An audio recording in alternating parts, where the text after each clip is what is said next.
Hi friends, ఇది Poco X8 Pro. రీసెంట్గా Poco ఈ ఫోన్ లాంచ్ చేసింది. దీని ప్రైస్ 33,000 రూపాయలు రెగ్యులర్ ప్రైస్ పెట్టారు. కార్డ్ ఆఫర్స్ అన్ని కలుపుకొని ఫస్ట్ సేల్లో 30,000 రూపాయలు లోపే వచ్చింది. అండ్ ఆ ప్రైస్ కి దీని స్పెక్స్ కూడా నాకు కొంచెం బాగానే అనిపించాయి. ఫస్ట్ థింగ్, కాంపాక్ట్ కేటగిరీలో వస్తుంది. రీసెంట్గా ఈ మధ్యకాలంలో అందరూ కాంపాక్ట్ ఫోన్స్ ఇష్టపడుతున్నారు.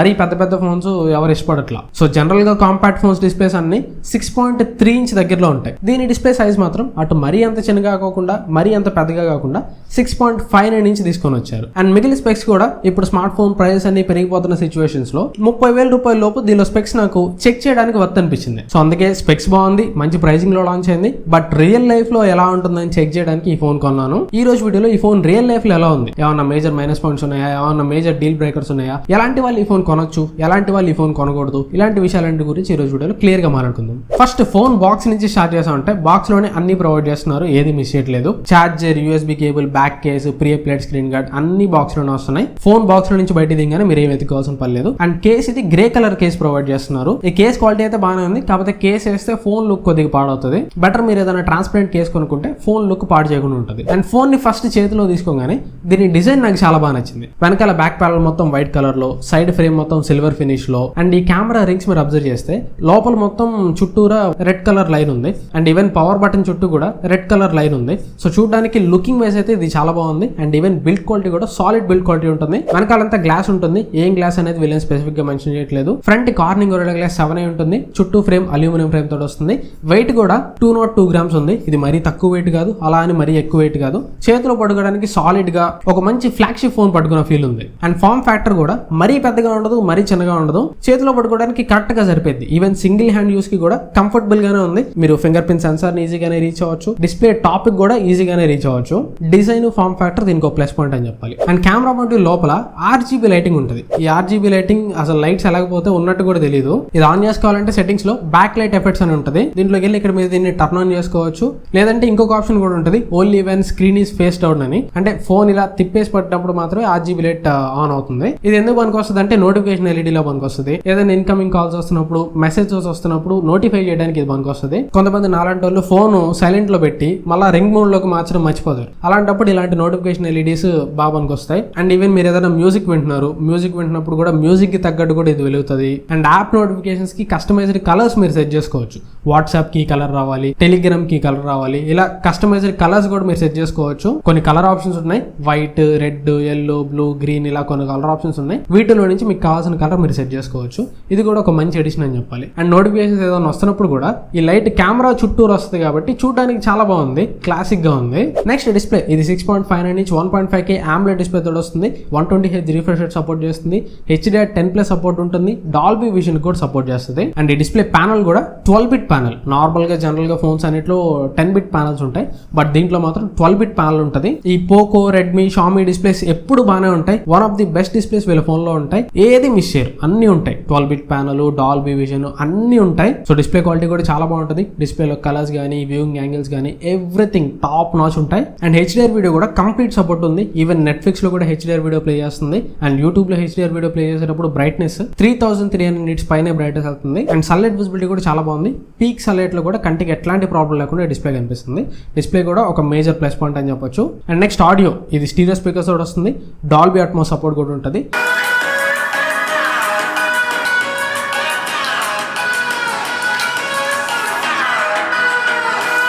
స్టీరియో స్పీకర్స్ క్వాలిటీ ఎక్సలెంట్ గా ఉంటుంది. స్టీరియో స్పీకర్స్ లో డెప్త్ గానీ, ఆ క్వాలిటీ గానీ చాలా బాగుంటది. కాకపోతే ఒకటే మైనస్ నాకు ఎక్కడ అనిపించింది అంటే స్టీరియో స్పీకర్ సపరేషన్ మరీ కింద స్పీకర్ నుంచి ఎక్కువ సౌండ్ వచ్చేస్తుంది. ఇయర్ పీస్ నుంచి అంత ఎక్కువ సౌండ్ రావట్లా. సపరేషన్ ఒక రకంగా చెప్పాలంటే 70-30% ఉంది. అది కొద్దిగా సపరేషన్ కొద్దిగా ఈక్వల్ చేసి ఉంటే బాగుండేది. అదొక్కటి తప్పించి స్పీకర్స్ క్వాలిటీ మాత్రం టాప్ నాచ్ ఉంది. నెక్స్ట్ ఇక పర్ఫార్మెన్స్, ఇది Dimensity 8500 అల్ట్రా ప్రాసెసర్ వస్తుంది. ర్యామ్ అండ్ రామ్ కూడా high speed RAM, high speed storage ఉంటాయి. LPDDR5X ర్యామ్ తోటి వస్తుంది. UFS 4.1 స్టోరేజ్ ఉంటుంది. పర్ఫార్మెన్స్ పరంగా ఇక్కడ మీకు ఎట్లాంటి ప్రాబ్లం ఉండదు. మీరు ఎంత హెవీ టాస్క్ చేసినా కానీ చాలా ఈజీగా హ్యాండిల్ చేస్తుంది. Even high level of multi tasking కూడా ఇది చాలా బాగా హ్యాండిల్ చేస్తుంది. గేమింగ్ కూడా BGMI దీనిలో మీరు 120 FPS లో ఆడుకోవచ్చు. Smooth and ultra extreme graphics వరకు సపోర్ట్ చేస్తుంది. గేమ్ ప్లే కూడా చాలా బాగుంటుంది, స్మూత్ గా ఉంటుంది. అండ్ FPS కూడా కాన్స్టెంట్ గా వస్తుంది. కాకపోతే అక్కడక్కడ కొద్దిగా కాలం గడిచే కొద్ది, ఇప్పుడే మీరేం నోటీస్ చేయరు కానీ కొద్దిగా కాలం గడిచే కొద్ది, 1 సంవత్సరం 2 సంవత్సరాలు అయిన తర్వాత చిన్న ఫ్రేమ్ డ్రాప్స్, కొద్దిగా లాగ్స్ మీరు నోటీస్ చేయొచ్చు. ఇది కంప్లీట్ గా ఫ్లాగ్షిప్ ప్రాసెసర్ కాదు. కంప్లీట్ గా ఫ్లాగ్షిప్ ప్రాసెసర్ అంటే Snapdragon Snapdragon 8 elite and present జనరేషన్లో ఉన్న స్నాప్డ్రాగన్ 8 Gen 5 ఈ లెవెల్ పర్ఫార్మెన్స్ చేయదు. స్నాప్డ్రాగన్లో మీరు కంపేర్ చేయాలంటే 8s Gen 3, 8s Gen 4 ఆ లెవెల్ పర్ఫార్మెన్స్ ఈ ఫోన్ మీకు డెలివరీ చేస్తుంది. ఈవెన్ టెంపరేచర్ కూడా ప్రజెంట్ కంట్రోల్లోనే ఉంది. దీనిలో 5300 mAh vapour chamber cooling system కూడా ఉంది. నేను 1 hour పాటు BGM ఆడాను. 38.8 అంటే దగ్గరగా 39 వరకు టెంపరేచర్ రీచ్ అయింది. ప్రజెంట్ నా దగ్గర వెదర్ కొద్దిగా చల్లగా ఉంది. సమ్మర్ అయినా కానీ ఇక్కడ కొద్దిగా వర్షాలు పడతా ఉన్నాయి. ఒకవేళ పీక్ సమ్మర్ టైంలో టెంపరేచర్ మీరు ఖచ్చితంగా 43-44 degrees వరకు ఎక్స్పెక్ట్ చేయొచ్చు. అండ్ నెక్స్ట్ బ్యాటరీ 6500 mAh బ్యాటరీతో వస్తుంది. 100 watt ఫాస్ట్ ఛార్జింగ్ సపోర్ట్ చేస్తుంది. ఇక్కడ బ్యాటరీ స్క్రీన్ ఆన్ టైం నాకు 7 hours వరకు వచ్చింది. 7 hours బ్యాటరీ లైఫ్ అనేది ఓకే మంచిదే. నేను ఫోన్ ని బాగా హెవీగా యూజ్ చేశాను. హెవీగా యూజ్ చేసినప్పుడు 7 hours దాకా స్క్రీన్ ఆన్ టైం వచ్చింది. కాకపోతే నేను ఎక్స్పెక్ట్ చేసేది మాత్రం ఇది 6500 mAh బ్యాటరీ కాబట్టి ఇంకొక గంట సేపు ఎక్స్ట్రా బ్యాటరీ ఎక్స్పెక్ట్ చేస్తా. అంటే 7 hours వచ్చింది కదా, 7 hours 45 minutes ప్లస్ నేను ఎక్స్పెక్ట్ చేస్తా. అండ్ ఫోన్ జనరల్ గా యూజ్ చేస్తున్నప్పుడు కూడా ఇలా ఎక్కువ బ్యాటరీ ఉన్న ఫోన్స్ ఈ మధ్యకాలంలో నేను చాలా చెక్ చేస్తా ఉన్నా. ఆ ఫోన్స్ తోటి కంపేర్ చేస్తే దీని బ్యాటరీ లెవెల్ కొద్దిగా తొందరగా డ్రాప్ అవుతున్నట్టు అనిపించింది. అంటే పెద్ద టాస్క్లు ఏం రన్ చేయబోతున్నా జస్ట్ ఫోన్ జనరల్ గా యూజ్ చేస్తున్నా కానీ బ్యాటరీ కొద్దిగా తొందరగా డ్రాప్ అవుతున్నట్టు అనిపించింది. అంటే ఈ ప్రైస్ సెగ్మెంట్ లో ఉన్న 6000 mAh బ్యాటరీస్, 6500 mAh బ్యాటరీస్ ఉన్న ఫోన్స్ ఉంటాయి కదా, వాటితో కంపేర్ చేస్తే కొద్దిగా దీనిలో బ్యాటరీ లైఫ్ తక్కువ వస్తున్నట్టు అనిపించింది. 7 hours అనేది కొద్దిగా తక్కువ బ్యాటరీ లైఫే. ఎందుకంటే 5500 mAh బ్యాటరీ ఉన్న ఫోన్స్ కూడా 7 hours డెలివరీ చేస్తాయి. సో 6500 mAh బ్యాటరీకి ఇంకొక గంట 8 hours వరకు స్క్రీన్ ఉంటుంది నేను ఎక్స్పెక్ట్ చేస్తా. మేబీ అప్డేట్స్లో వీళ్ళు దీన్ని ఫిక్స్ చేయొచ్చు. బట్ స్టిల్ 7 hours కూడా మంచి బ్యాటరీ లైఫ్ అనే చెప్పాలి. అండ్ ఫాస్ట్ ఛార్జింగ్ నేను 7% ఉన్నప్పుడు ఛార్జింగ్ పెట్టాను. 100% కావడానికి 49 minutes ఎగ్జాక్ట్గా టైం తీసుకుంది. ఒకవేళ మీరు 0 to 100 ఛార్జ్ చేయాలంటే 55 minutes వరకు టైం తీసుకోవచ్చు. ఫాస్ట్ ఛార్జింగ్ అయితే చాలా స్పీడ్ ఉంది. నెక్స్ట్ ఇక కెమెరాస్, ఇది back side dual camera setup తోటి వస్తుంది. ప్రైమరీ కెమెరా 50 MP కెమెరా ఉంటుంది. సోనీ IMX882 సెన్సర్ ఇది. సెకండరీ కెమెరా 8 MP కెమెరా ఉంటుంది. ఫ్రంట్ కెమెరా 20 MP కెమెరా ఉంటుంది. ఆబ్వియస్లీ పోకో ఫోన్స్ అంటేనే పర్ఫార్మెన్స్ ని ఎక్కువ టార్గెట్ చేస్తారు. దీంట్లో కూడా పర్ఫార్మెన్స్ ని ఎక్కువ టార్గెట్ చేశారు. పర్ఫార్మెన్స్ ని టార్గెట్ చేశారు అంటేనే మీరు కెమెరా ఎక్కువ ఎక్స్పెక్ట్ చేయకూడదు. దీనిలో కూడా కెమెరా అలానే ఉంటుంది. మరీ వరస్ట్ ఉండదు, మరీ ది బెస్ట్ ఉండదు, ఈ మధ్యలో ఉంటుంది. పనిగా అనిస్తుంది కెమెరా. ఇక్కడ కొన్ని శాంపిల్స్ చూడొచ్చు. ఇవి ల్యాండ్స్కేప్స్ ని ఫోటో తీసాను. ఇలా ల్యాండ్స్కేప్స్ ని ఫోటో తీసినప్పుడు కెమెరా క్వాలిటీ చాలా బాగా అనిపించింది.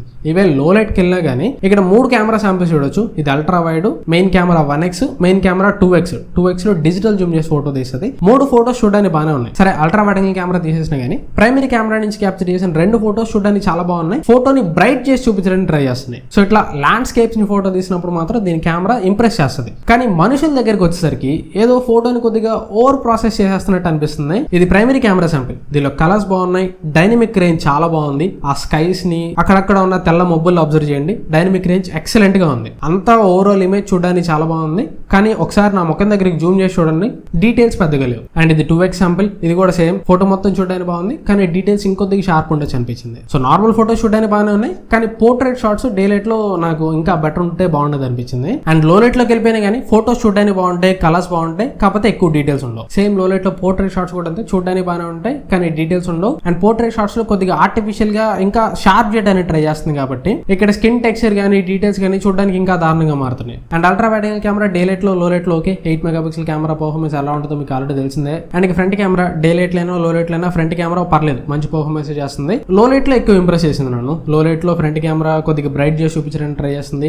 ఈవెన్ డీటెయిల్స్ కూడా లో లైట్ లో ఓకే. దీని రేంజ్ కి డీటెయిల్స్ లో లైట్ లో బాగానే క్యాప్చర్ చేస్తుంది. బట్ డే లైట్ లో మాత్రం ఇంకా కొద్దిగా బెటర్ డీటెయిల్స్ ఉండొచ్చు అనిపిస్తుంది. ఇక డే లైట్ లో ఫ్రంట్ కెమెరా బ్లాక్స్ ని మరీ డీప్ గా తీసుకుంది. అండ్ పోర్ట్రేట్ షాట్స్ కూడా ఫ్రంట్ కెమెరా ఇంకా కొద్దిగా బెటర్ గా క్యాప్చర్ చేయొచ్చు అనిపిస్తుంది. అండ్ ఇక వీడియో బ్యాక్ కెమెరా యూస్ చేసి 4K 60fps లో వీడియో రికార్డ్ చేయొచ్చు. ఒకసారి ఒక శాంపిల్ చూడండి. Poco X8 Pro back camera record చేస్తున్నాను. 4K 60fps లో వీడియో రికార్డ్ చేయొచ్చు. వీడియో క్వాలిటీ ఎట్లా ఉందో ఒకసారి అబ్జర్వ్ చేయండి. అండ్ ఆడియో కూడా ఇంటర్నల్ మైక్రోఫోన్ నుంచి వస్తుంది. ఫోన్ నాకు ఒక 3 feet దూరంలో ఉంది.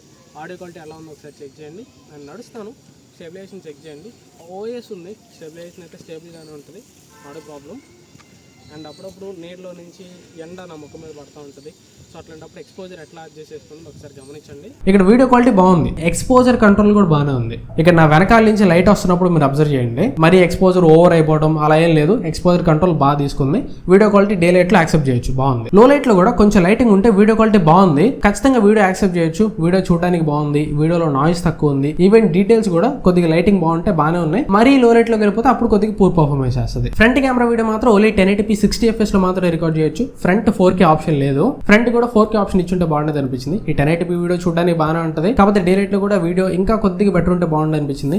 ఒక 33,000 రూపీస్ ఫోన్ లో క్యాప్చర్ చేసినట్టు లేదు, ఒక 20,000 రూపీస్ ఫోన్ లో క్యాప్చర్ చేసి అట్లా ఉంటుందో అలా ఉంది. ఈవెన్ లో రేట్ లో కూడా ఫ్రంట్ కెమెరా వీడియో ఇంకా కొద్దిగా బ్రైట్ రావచ్చు, కొద్దిగా డార్క్ వస్తుంది, ఇంకా కొద్దిగా బ్రైట్ వచ్చింటే బాగుండేది అనిపించింది. And ultra wide angle camera 1080p 30 FPS లో రికార్డ్ చేయొచ్చు. ఇది డే లైట్ లో ఓకే, లో లైట్ సంగతి ఇంక మీకు చెప్పాల్సిన అవసరం లేదు. ఓవరాల్ గా కెమెరా అయితే మరీ అంత దారుణంగా లేదు. లాస్ట్ టైం నేను పోకో X7 Pro కూడా చెక్ చేసా, దాంట్లో అయితే దారుణమైన కెమెరా ఉంది. దీంట్లో దాంతో కంపేర్ చేస్తే కెమెరా పరంగా చాలా ఇంప్రూవ్మెంట్ చేశారని చెప్పాలి. కెమెరా యాక్సెప్ట్ చేయొచ్చు, మరీ దారుణమైన కెమెరా అయితే కాదు. అప్పుడప్పుడు లైట్ గా కెమెరా యూజ్ చేస్తాను, కెమెరా యావరేజ్ ఉన్నా పర్లేదు అనుకుంటే దీనిలో కెమెరా పనిగానేస్తుంది. మరీ వరస్ట్ ఉండదు, అలా అని మరీ ది బెస్ట్ ఉండదు, ఈ మధ్యలో ఉంటుంది. NX సాఫ్ట్వేర్ ఇవై ఇది అవుట్ ఆఫ్ బాక్స్ Android 16 తోడు వస్తుంది, HyperOS తోడు వస్తుంది. అప్డేట్స్ 4+6 years ప్రొవైడ్ చేస్తున్నారు, అంటే Android 20 వరకు దీనిలో మీకు అప్డేట్స్ వస్తాయి. ఇది HyperOS కస్టమైజ్ కాబట్టి దీనిలో కావాల్సిన ఫీచర్స్ అన్ని ఉంటాయి. కాకపోతే బ్లోట్వేర్ చాలా ఉంటుంది. ఫోన్ మీరు సెటప్ చేయగానే ఖచ్చితంగా ఒక 20+ బ్లోట్వేర్ యాప్స్ వస్తాయి, అండ్ కొన్ని యాప్స్ కూడా వస్తూ ఉంటాయి. వాటి అన్నిటిని మీరు ఆఫ్ చేసుకోవాలి, బ్లోట్వేర్ మొత్తాన్ని మీరు అన్ఇన్స్టాల్ చేసుకోవాలి. అన్ఇన్స్టాల్ చేసుకుంటే UI ఎక్స్పీరియన్స్ బాగానే ఉంటుంది. కొంతమందికి HyperOS చాలా నచ్చుతుంది, కొంతమందికి అసలు నచ్చదు. నేను ఆ రెండో కోవలో ఉంటాను, నాకైతే HyperOS పెద్దగా నచ్చదు. బట్ నచ్చిన వాళ్ళు ఉంటారు, ఎందుకంటే కొన్ని ఫీచర్స్ బాగుంటాయి. For example lock screen poster, ఇలాంటి ఫీచర్స్ అన్ని బాగుంటాయి. అండ్ కొన్ని యానిమేషన్స్ సేమ్ ఐఫోన్ లో ఉంటాయి. ఐఫోన్ డైనమిక్ ఐలాండ్ లో మనం పాటలు వింటున్నప్పుడు కానీ ఇలా చేసే పనులన్నీ ఎలా ఉంటాయో దీంట్లో కూడా డైనమిక్ ఐలాండ్ లో ఉండాలంటే ఫీచర్స్ ఉంటాయి. ఇప్పుడు నేను కాల్ చేసా, ఇక్కడ పైన కాల్ మాట్లాడుతున్నది సింబల్ ఇక్కడ టైమర్ కనిపిస్తుంది చూడొచ్చు. ఇలాంటి కొన్ని ఫీచర్స్ ఉంటాయి. నచ్చే వాళ్ళు ఉంటారు, నచ్చని వాళ్ళు ఉంటారు. బట్ ఓవరాల్ గా ఇవి అయితే బ్లోట్వేర్ మొత్తం అన్ఇన్స్టాల్ చేసుకొని యాప్స్ ఆఫ్ చేసుకుంటే పర్లేదు, బాగానే ఉంటుంది. అండ్ కాల్స్ సిగ్నల్స్ కూడా బాగానే ఉన్నాయి, ఎట్లాంటి ప్రాబ్లం లేదు. ఈవెన్ కాల్ రికార్డింగ్ కూడా ఇది పోకో డైలాగ్ తోడు వస్తుంది. ఒకవేళ మీరు కాల్ రికార్డ్ చేసినా కానీ అవతల వరకు రికార్డ్ చేసినట్టు ఏం వినిపించదు. సార్ వాల్యూ కూడా తక్కువే ఉంది. హెడ్ సార్ వాల్యూ 0.862 వాట్/kg ఉంది. బాడీ సార్ వాల్యూ 0.724 వాట్/kg ఉంది. ఇక ఎక్స్ట్రా ఫీచర్స్ ఇది కంప్లీట్ వాటర్ రెసిస్టెన్స్ తోడు వస్తుంది. IP66, 68, 69, 69K కూడా సపోర్ట్ చేస్తుంది. ఈవెన్ హాట్ వాటర్ తోటి మీరు జెట్స్ తోటి స్ప్రే చేసినా కానీ ఇది సర్వే అవుతుంది. అండ్ IR బ్లాస్ట్ ఉంటుంది, అంటే ఈ ఫోన్ మీరు రిమోట్ లా యూజ్ చేయొచ్చు. Security purpose in display fingerprint scanner ఉంటుంది. ఇది ఆప్టికల్ ఫింగర్ ప్రింట్ స్కానరే, సో ప్లేస్మెంట్ కొద్దిగా కిందకు ఉంటుంది. ప్లేస్మెంట్ కిందకున్నా కానీ ఫోన్ డిస్ప్లే సైజ్ చిన్నదే కాబట్టి ఈజీగా సింగిల్ హ్యాండ్ లో మీరు రీచ్ అవ్వచ్చు. అండ్ NFC సపోర్ట్ చేస్తుంది, బ్లూటూత్ 6 తోటి వస్తుంది, Wi-Fi 6 తోటి వస్తుంది. USB పోర్ట్ మాత్రం 2.0 పోర్ట్ మాత్రం ఉంటుంది, 3.0 పోర్ట్ కాదు. అంటే మీరు Elgato కనెక్ట్ చేసి గేమ్స్ స్ట్రీమ్ చేయాలంటే చేయలేరు. బట్ OTG మాత్రం బాగానే వర్క్ అవుతుంది. పెన్ డ్రైవ్స్, SSDs బాగానే డిటెక్ట్ చేస్తుంది. ఇది ఓవరాల్ గా డిపార్ట్మెంట్ వైజ్ దీనిలో నాకు కనిపించిన ఇంప్రెషన్స్ అయితే. ఒక ముక్కలో చెప్పాలంటే ఈ ఫోన్ వాడుతున్నప్పుడు నాకు ఎట్లాంటి మేజర్ ప్రాబ్లమ్స్ కనిపించలా. కొన్ని చిన్న మైనర్ ఇష్యూస్ ఉన్నాయి. ఒకటి కెమెరా ఇంకొద్దిగా బెటర్ ఉండొచ్చు. ఈ ప్రైస్ లో ఆబ్వియస్లీ దీనికంటే బెటర్ కెమెరా మనం ఎక్స్పెక్ట్ చేయొచ్చు. బట్ ఇది పర్ఫార్మెన్స్ టార్గెటెడ్ ఫోన్ కాబట్టి కెమెరా మనం ఎక్స్పెక్ట్ చేయలేం. అండ్ ఇంకోటి బ్యాటరీ ఆప్టిమైజేషన్ ఇంకా కొద్దిగా బెటర్ ఉండొచ్చు అనిపించింది. బ్యాటరీ ఇప్పటికి కూడా బాగుంది, బట్ ఇంకా ఒక 1 hour, ఒక 45 minutes ఎక్స్ట్రా స్క్రీన్ అంటే మనం ఎక్స్పెక్ట్ చేయొచ్చు. ఈ రెండు చిన్న మైనర్ ప్రాబ్లమ్స్ తప్పించి మిగతా డిపార్ట్మెంట్స్ అన్ని బాగానే ఉన్నాయి. బిల్డ్ క్వాలిటీ సాలిడ్ ఉంటుంది, ఇన్ హ్యాండ్ ఫీల్ బాగుంటుంది, display one of the best display, and speakers కూడా చాలా బాగున్నాయి. మల్టీమీడియా అక్కడ టిక్ చేస్తుంది, పర్ఫార్మెన్స్ టిక్ చేస్తుంది, బ్యాటరీ ఇంకా బెటర్ ఉండొచ్చు బట్ టిక్ చేస్తుంది. మీరు ఏదన్నా ఈ ఫోన్ లో డీల్ బ్రేకర్ చూడాలంటే కెమెరా మాత్రమే. ఆ ప్రైస్ లో ది బెస్ట్ కెమెరా, నాకు కెమెరా అనేది సర్వస్వం అనుకుంటారు కదా, అలాంటి వాళ్ళకి ఈ ఫోన్ పనికిరాదు. బట్ కెమెరా పనిగానిస్తే చాలు. కెమెరా నేను పెద్దగా ఏం యూజ్ చేయను, ఫొటోస్ ఓకే చూడడానికి బాగుంటాయి చాలు, పనిగానిస్తే చాలు అనుకుంటే ఖచ్చితంగా ఈ ఫోన్ ని 30,000 రూపాయలకి కన్సిడర్ చేయొచ్చు. అన్ని డిపార్ట్మెంట్స్ బాగానే ఉన్నాయి. కాంపాక్ట్ ఫోన్, డిస్ప్లే బాగుంది, పర్ఫార్మెన్స్ బాగుంది, బ్యాటరీ బాగానే ఉంది, అన్ని బాగానే ఉంది. ఒకటే డీల్ బ్రేకర్ ఏంటంటే కెమెరా. అండ్ ప్రైసింగ్ కూడా 30,000 రూపీస్ అనేది ఓకే. ప్రెసెంట్ ఉన్న ఈ గడ్డు కాలంలో 30,000 రూపాయల్లో ఈ ఫోన్ కొనొచ్చు. అండ్ వాడుతున్నప్పుడు కూడా నా పర్సనల్ ఎక్స్పీరియన్స్ 30,000 రూపీస్ ఫోన్ కి ఏమాత్రం కూడా తీసిపోయే ఫోన్ లాగా నాకు అనిపించలే. ఒక మంచి ప్రీమియం ఫోన్ వాడుతున్న ఎక్స్పీరియన్సే ఉంది. అండ్ మీకు ఇక్కడ క్వశ్చన్ రావచ్చు, పోకో X8 Pro Max కొనడం బెటరా, పోకో X8 Pro బెటరా? ఈ రెండింటి మధ్యలో 10,000 రూపాయల ప్రైస్ డిఫరెన్స్ వస్తుంది. 10,000 రూపాయలకు గాను మ్యాక్స్ లో మనకి ఏమొస్తుంది, ఒకటి 9000 mAh బ్యాటరీ వస్తుంది, కొద్దిగా పెద్ద డిస్ప్లే 6.83 inch డిస్ప్లే వస్తుంది, అండ్ ప్రాసెసర్ మారుతుంది, Dimensity 9500S ప్రాసెసర్ వస్తుంది. కానీ main important camera setup same ఉంది. సేమ్ దీంట్లో ఏ కెమెరా సెటప్ ఉంటుందో దాంట్లో కూడా సేమ్ కెమెరా సెటప్ ఉంటుంది. అంటే 10,000 రూపాయలు పెంచినందుకు గాను ఒక టెలిఫోటో కెమెరా ఇవ్వడం, ultra wide angle camera better ఇవ్వడం, ఫ్రంట్ కెమెరా బెటర్ ఇవ్వడం, ఇట్లాంటి ఏం లేవు. సో 43,000 రూపాయలు కూడా సేమ్ దీంట్లో కెమెరా ఎట్లా ఉంటుందో దాంట్లో కూడా అంతే ఉంటుంది. సో దానికి 40,000 రూపాయలు పెట్టడం నాకు వేస్ట్ అనిపించింది. ఎందుకంటే రియాలిటీలో 9000 mAh బ్యాటరీ మనకు అవసరం, 6000 mAh బ్యాటరీ ఒక రోజుకి పనిచేస్తుంది. అండ్ ఇది తక్కువ ప్రైస్ లో వస్తుంది, 30,000 రూపాయల లోపే మనం క్లియర్ చేసేసుకోవచ్చు. కాబట్టి ఇది నాకు wise choice and sensible choice అనిపించింది. సో ఒకవేళ మీకు X8 Pro Max కొనుక్కోవాలన్నా కానీ ఒకసారి మళ్ళీ రీథింక్ చేయండి. నిజంగా 9000 mAh బ్యాటరీ అవసరమా? 40,000 రూపాయలు పడుతున్నందుకు కానీ దానిలో ఏమొస్తుంది, 10,000 రూపాయలు తక్కువలో దీనిలో ఏమొస్తుంది, ఏది వైస్ చాయిస్ అనేది ఒకసారి మీరు ఆలోచించండి. నా ప్రకారంగా అయితే పోకో X8 Pro Max తీసుకునే కంటే ఇది తీసుకోవడమే బెటర్ అనిపించింది. ఇది వాళ్ళకి నా వీడియో అయితే. ఈ వీడియో మీకు ఎంతకొంత యూస్ఫుల్ అనుకుంటున్నాను. వీడియో నచ్చితే ఖచ్చితంగా లైక్ చేయండి. వీలైతే మీ ఫ్రెండ్స్ అండ్ ఫ్యామిలీతో కూడా వీడియోని షేర్ చేయండి. మన ఛానల్లో లాంచ్ అయ్యే ప్రతి ఫోన్స్ కూడా కొని రివ్యూ చేస్తూ ఉంటాం. అలాంటి వీడియోస్ అన్ని మీరు మిస్ కాకుండా ఉండాలంటే ఖచ్చితంగా ఛానల్ సబ్స్క్రైబ్ చేసుకోండి. ఒకవేళ ఈ వీడియో ద్వారా ఫస్ట్ టైం మీరు మన ఛానల్కి వస్తే ఖచ్చితంగా ఛానల్లో ఉన్న మిగతా కంటెంట్ కూడా చెక్ చేయండి. చెక్ చేసి యూస్ఫుల్ అవుతుంది అనిపిస్తే ఖచ్చితంగా ఛానల్ సబ్స్క్రైబ్ చేసుకోవడానికి ట్రై చేయండి. సబ్స్క్రైబ్ చేసి వదిలేయడం మాత్రమే కాకుండా డైలీ ఛానల్లో వచ్చే కంటెంట్ కూడా ఫాలో అవుతుంటానే ట్రై చేయండి. Thanks for watching. మన నెక్స్ట్ వీడియోలో కలుస్తాను. Bye bye.